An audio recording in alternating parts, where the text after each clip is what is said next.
What's up, everybody? My name is Tucker. In today's video, we're going to be talking about some realistic trade targets for NBA contenders. If you enjoy the video, make sure to leave a like rating on it. Check out my socials in the description as well. And let's go ahead and get started. Okay, so quickly, I want to go through a couple of honorable mentions, guys, that I feel like deserve to be on the list, but I also feel like I've mentioned a bit in recent trade videos. I don't want to be too repetitive or too redundant by mentioning them again full length in the list here. So a couple of honorable mentions here before we get started. Danilo Gallinari of the Atlanta Hawks. We've talked about some of the salary situations with Atlanta.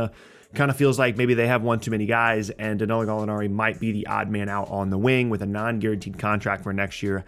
And Atlanta can get something back for him as a solid wing scorer. Not going to be a great defender, but gives you good size. I think he's an interesting name.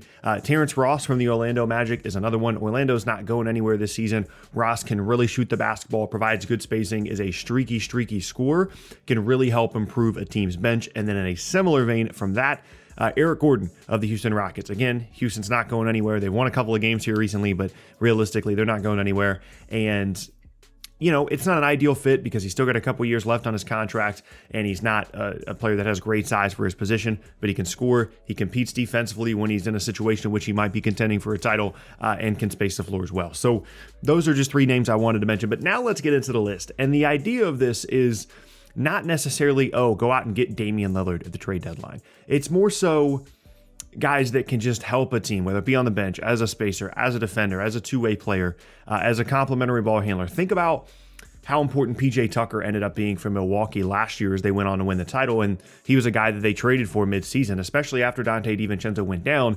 PJ Tucker played a lot of minutes for Milwaukee late in the year last year. And so that's kind of what we're looking at here. And first up on the list is Goran Dragic. And this has been a bit of an under-the-radar situation lately. He has just stepped away from the Toronto Raptors. He was in the rotation initially, and it's purely speculation as to whether him stepping away from the team has anything to do with basketball, but if we're assuming that it does, it's pretty clear that he just doesn't want to be in Toronto. He made a comment before, like after he was traded, before he even started playing with the Raptors, that it just wasn't a place that he wanted to be. And of course, the connection has been constantly made to Dallas with his national team teammate there in Luka Doncic. But there's no real reason for Toronto to send him specifically to Dallas. It just depends on what other teams are willing to offer. The only reason that would be almost surely Dallas would be if the situation got so bad that they just ended up buying him out. But considering that he was part of a sign and trade in addition to Precious Achiuwa in exchange for Kyle Lowry, you'd imagine that there would still be some value around the league for Goran Dragic. Yes, he's getting older, but he's a nice perimeter creator. He's someone that has a late playoff and finals experience with the Miami Heat, and he's just a good guy to have around. I think the Dallas fit is obviously very clear. There's a handful of other teams around the league that would certainly really like to have the perimeter creation and the spacing that Dragic provides, whether that be in a starting role or off the bench, as he was really good off the bench in Miami there late in his run there. Certainly a lot of different situations you could imagine Goran Dragic going to and really helping out a contender. Next up on the list is a more versatile player, and that is Jeremy Grant of the Detroit Pistons. Common theme here. I think the Raptors will ultimately be fine, but there's a theme in this video that a lot of these teams, they're not really going to be doing a whole lot with their season, and certainly that's the case in Detroit. Their priorities are developing younger guys like Isaiah Stewart and Cade Cunningham and Killian Hayes. And even though the signing of Jeremy Grant last offseason was obviously a successful one in terms of his production on the floor, there's a much more longer-term plan here in place for Detroit that probably doesn't involve the 2 years left on Jeremy Grant's contract. Denver has certainly missed him since he left. They replaced him with Aaron Gordon, and I think that he fills a role that a lot of different teams around the league would really like to have filled on their roster. And it's just a situation where he might have to go back to a role similar to what he did in Denver, where there's not as many scoring opportunities. He's not as much of an isolation scorer. He's not the primary offensive guy as he's been in Detroit. But ultimately, if he wants to win basketball games, that's the role that, he kind of needs to undertake. So it's a bit of an interesting situation to have a guy go from like the ultimate role player to a really, really underqualified, primary perimeter scorer guy, and then having to go back to that role player role if he does get moved. But ultimately, I do think that he's a good option as a perimeter guy that has really grown as a scorer and as a spacer, and is obviously still a very good defender as well, and someone that I think Detroit can certainly get some value out of. You could make the argument that they should keep him for a veteran presence and to still have some semblance of a good basketball team, but they're not very good anyway with him, so they might as well try and get the value out of him before his contract ultimately runs out, not this offseason, but the following. Next up on the list, Similar situation, Harrison Barnes and the Sacramento Kings, who, by the way, statistically has had a really, really good start to the season. And it's another situation where you might as well just like sell high on this guy when you're Sacramento. You've already fired your coach. You're not going to be making the play-in game this year. You've got a roster that's completely in flux. We did a trade machine video on them the other day. De'Aaron Fox might be gone. Buddy Hield might be gone. Tyrese Halliburton might be gone.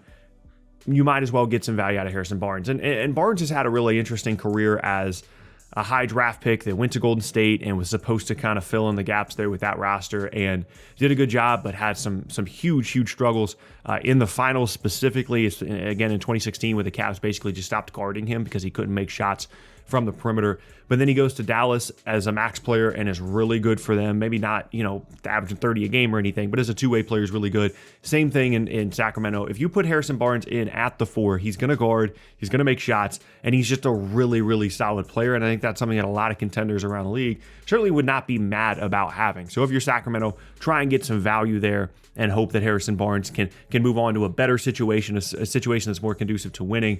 And I like a place like where he came from, Dallas. I don't think it would be a shock at all to see him go back there. Literally any single contender would love to have this guy. $20 million is not super difficult to move from a salary matching perspective. I would definitely keep an eye on him as we get closer to the deadline. Next up on the list, Jonas Valanciunas is a very good basketball player, and the Pelicans are just not a good basketball team. Had a big night the other night. There's just no reason for him to be there. And they did the same thing they did with Steven Adams, where they trade for the guy and they immediately give him an extension. And it's just like, just why?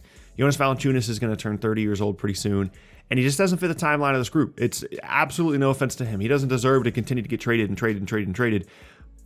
But if he wants to be in a winning situation, he might want to be hoping to be moved at some point. I know that there's an argument to be made that you need to wait for Ingram to get fully healthy and for Zion to come back and see what this group looks like. Maybe Valanciunas is a long-term answer at the 5. He's just not. He's too old. He doesn't fit the timeline. And if you're New Orleans, it's very clear you're not good. You have to start getting value out of some of these players. And I know JV just got there, but strictly in terms of helping a contender, he can space. He's gotten way better at that throughout his career. He's a punishing post player offensively. He's not going to be outstanding defensively, but if you need a 5, and there's plenty of teams around the league that do, whether it be as a scoring punch off the bench or as a starter, you can do much, much worse than Jonas Valanciunas. And if you're New Orleans, like just move the guy. Just move on from it. And I don't even know. I don't even know what they should do. I'm actually at a loss for words, like what the plan should be for the Pelicans. Last up on the list is a guy that is no stranger to being moved, and that's Robert Covington. It might be a bit premature at this point in the year to be like, you know what, Portland's not going anywhere. They're done. But it's true. Dame can be awesome. CJ McCollum can be awesome. It just doesn't matter. There's no ceiling for this group that means that they're going to win, 55 games. There's nothing that points this towards being a finals contending season for this team unless literally the entirety of the conference gets hurt. And Robert Covington he's just always one of those guys that the team that gets him is like, he's a nice player, but we could get some value out of him. And then the other teams around the league are like, you know what? We would like to have a guy that can shoot and can defend. Not nearly the same level defender now that he used to be, can be a very, very streaky shooter. It's not perfect, but once you start getting into the postseason, you really can't have enough wings that can guard and can shoot. And Robert Covington is still one of those guys. Might not get an incredible amount of value in exchange for him, but he's someone that certainly contenders are going to be calling about, going to be asking about.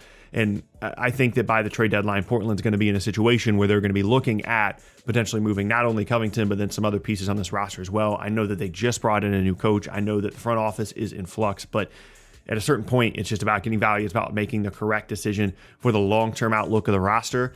And Robert Covington can do way more for the long-term outlook of this roster as a trade asset than he can as a basketball player right now. So I would certainly look for him to be moved as well as everybody else on this list, including those honorable mentions that I pointed out in the beginning. Let me know down in the comment section below some other trade targets that you guys think could possibly be on the move for some NBA contenders. There's other guys I could have talked about, like John Wall, just didn't seem like a realistic target here, given the salary that he's making. But let me know down in the comment section below some other suggestions you guys have. But that is going to be the end of today's video, and I thank you guys very much for watching. Once again, my name is Tucker. If you missed any of my previous videos, be sure to check out the boxes on screen as well, and check out my socials in the link tree down in the description below. With all this being said, once again, my name is Tucker. Hope you guys have an awesome rest of your Tuesday, and I will see you all next time.